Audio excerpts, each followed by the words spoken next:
Indonesian Muslims protest France's defense of cartoon.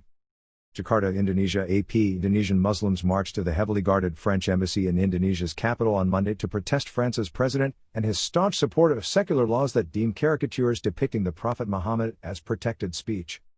Waving white flags bearing the Islamic declaration of faith, more than 2,000 demonstrators, many wearing white Islamic robes, filled a major thoroughfare in downtown Jakarta.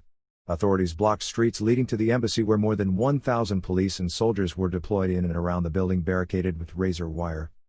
The protesters chanted "God is great" and "Boycott French products" as they marched. Their banners and placards slammed French President Emmanuel Macron, and some protesters stomped on Macron posters in the blocked streets, while others voiced their anger by burning portraits of Macron. Smaller protests also occurred in other Indonesian cities, including in Surabaya, Makassar, Medan, and Bandung. On Saturday, Indonesian President Joko Widodo strongly condemned terrorist attacks in Paris and Nice, as well as remarks by Macron that were deemed offensive toward Islam and Muslims. At a national memorial for a teacher who was beheaded near Paris last month, Macron said the teacher was the victim of a conspiracy of stupidity, hate, lies, hate of the other, hate of what we profoundly are.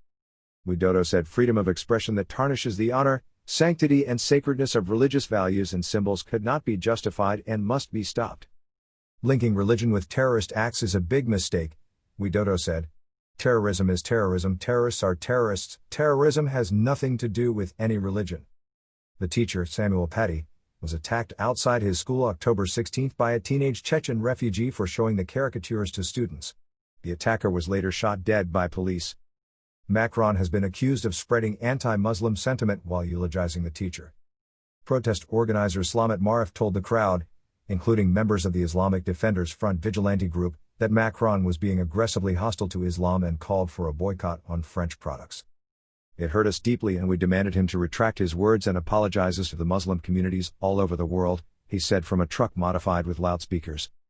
Monday's protests ended peacefully in the afternoon. The French embassy said Macron made a distinction between Islam and militancy. President Emmanuel Macron made it clear that there was no intention at all to generalize, and clearly distinguished between the majority of French Muslims and the militant, separatist minority that is hostile to the values of the French Republic, the embassy's statement said.